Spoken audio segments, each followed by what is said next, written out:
Good afternoon. Craig Slater, Sky Sports News here. A couple of days off for the squad, as I gather. How have they come back to you? A bit more refreshed, and can you update us on the injury and illness front? And maybe looking just a little bit further ahead, Thomas. Reece James posted a picture of himself in his boots this week. Have you got a clearer time frame for him coming back? Well, we have a time frame, but we will not make it public because otherwise we will just get asked about the time frame. He is back on the pitch, is the good news, but he is in individual training, so far away from being part of the squad on Sunday's game. Trevor Chalobah is back in team training, but also way too early to play the game on Sunday on this kind of level. So actually nobody's coming back. It's the same squad. We decided to give 2 days off to deconnect a little bit, but the 2 days alone will not solve everything. It was good to have, and after the Tottenham game, we have the chance to give the majority of the players another days off because we simply need it. But for Sunday, the 2 days alone are not the solution. We have to make sure that we are in a different mindset, in a different attitude, and in top shape, because we have a big match coming on Sunday. Yes. Can you quantify how big a match? I mean, it's interesting. I mean, they've played 4 games fewer than you have, which is something in itself. But in terms of maybe getting your momentum going and blunting the recent momentum they've had, how big a game is this?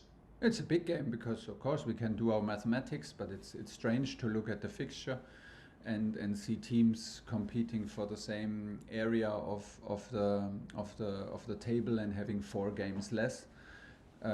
So this can lead you to a wrong impression that you're comfortably ahead, which you are not. So we have to make sure that this stays like this, and the best chance is to win direct competitions against direct opponents. It's a London derby. It's a big rivalry. We know this, and then we play them now 3 times. The 3rd time in a very short period of time. So I think they know what we do. We know what they do, and things are clear. We managed to win to beat them twice, and we will do everything to beat them a 3rd time. Yeah, Romelu, I think, has had some strong performances against Tottenham in all 3 games, albeit he hasn't scored. Are you thinking he's maybe been unfairly spotlighted when results haven't come your way? Maybe just because of his price tag, because of the reputation he has? Yeah, that's it. Welcome to reality. That's it. I mean, we are in the spotlight and we are judged, all of us, and that's daily business. And it's like this. If you are the decisive player, or if things go very well, people talk about you, and if not, the same people talk about you. This is part of the business, like it or not, and yeah, and nothing more to say. Okay, last one from me then. Transfer-wise, I see you've been linked with a number of Barcelona players. I mean, one thing, you have worked with Ousmane Dembele before. I'm sure you won't signal any interest in him. I just wondered, do you have sympathy with the situation he's in at the moment? And is he the kind of player that could make a real impact in the Premier League? He's a very good player, and he's in his top level. And I'm very fortunate to have trained him in my time at Dortmund. It was only 1 year, should have been longer. But I needed to leave, and he decided to leave. So, and from there we are not in like closest contact. We met here and there because of his duties for the French national team, and of course I was in Paris. So this was more or less when they were like preparing for national duties. It's very close to Paris, so this is where we met or like exchanged some messages. But he is in a situation. I have absolutely no idea why he is in that situation. I have no idea what the situation in detail is. So I know how I feel about it when it's about my players. So it's better not to talk. Okay, thanks, Greg. We'll go to John Southall, 5 Live. Can't hear you, John. Yeah, got you now. Just one other team news question. Andreas Christensen, is he ready to play? No, he's not. He's not with the team yet.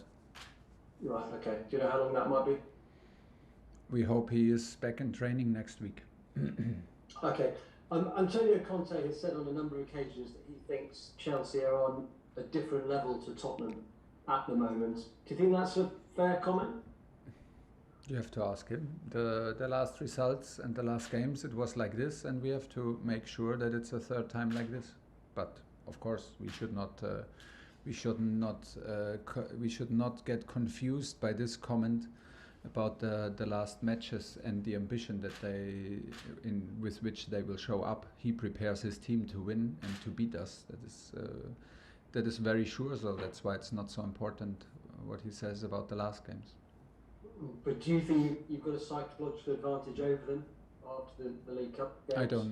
I don't know. We play now 3 matches in such a short time, which is pretty unusual and pretty uncommon normally, and that's why I think they pretty know what we do, and we know more or less what they do, and it's again for us to show up now. You know, in games like this, they come from a late victory that gives them a boost. We come from 2 wins in Carabao Cup that should give us some confidence, and then you play the match. It's not about having whatever advantages and be philosophical about it. It's about delivering, and we have to be in the right mood, right attitude to deliver top performance. Last one, John. Yeah, you said a moment ago that players need to be in a different mindset and attitude for the game. Do you think that hasn't been right for the last couple of matches? Not for the couple of matches, just for one match, and which was in Brighton, and not for a couple of matches, because we had a couple of good matches before, and good results also. And if we did not have the results, the match was good, and the mindset and attitude was always on the level where it needs to be. But after the loss against Manchester City and the gap opened up enormously for us, and playing 2 days later, more or less on a Tuesday again, I could feel from myself and from the team that some emotions took over, maybe frustration, maybe disappointment and whatever, and it was hard for us on this particular day to reach our top level as a team, whatever the top level means on this particular day, because we did not expect in general that we will play an overwhelming, exciting match, because there's a very strong opponent who has a certain style of play and makes you underperform sometimes. And this was the very first time, so when it happens for the first time, we should not make a bigger deal out of it than it is. And we had like our 2 days off now and 2 days to prepare to be ready on Sunday. Thanks, John. Sebastian Zani. Good afternoon, Thomas. Hi. Just a quick question on Lukaku's last 2 games. He touched 20 balls against City, 18 times against Brighton. Only 3 shots in those 2 games. At the start of the season, everyone was saying that he was completing the puzzle. It seems more difficult now. How do you explain this? Is it the confidence? Is it the system? How would you explain this? It's I don't know if I can explain it. It's very rarely in football that you have like a situation or like a problem, and it's a one thing solution. It's always a mix of a lot of influences. He was already more involved. In the moment he struggles, there are reasons for it. We already discussed them.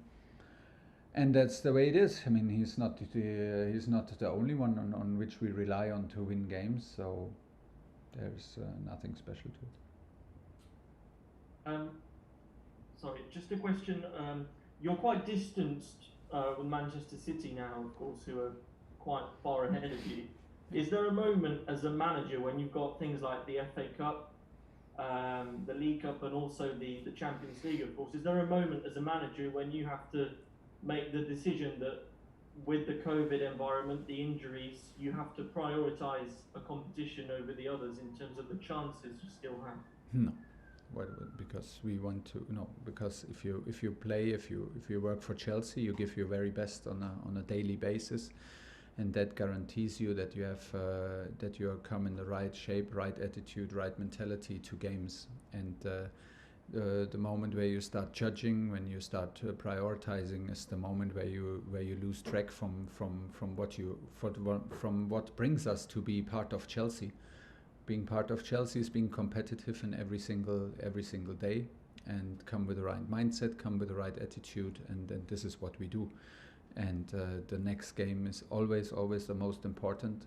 Everything has huge influence, and with me we will never start prioritizing. We will never start judging importance of games. We will select teams, and we will make sure that the process and the atmosphere is right on a daily basis, that we can increase the chances to win games, and this is what we do. Last question in the broadcast, Declan McCarthy. Hey Thomas, good to see you.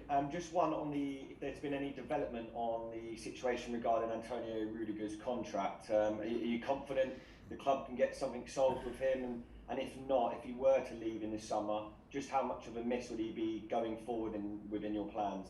Well, you know how I was full of praise for him, well deserved. You know how important he is. I said many times. So it is.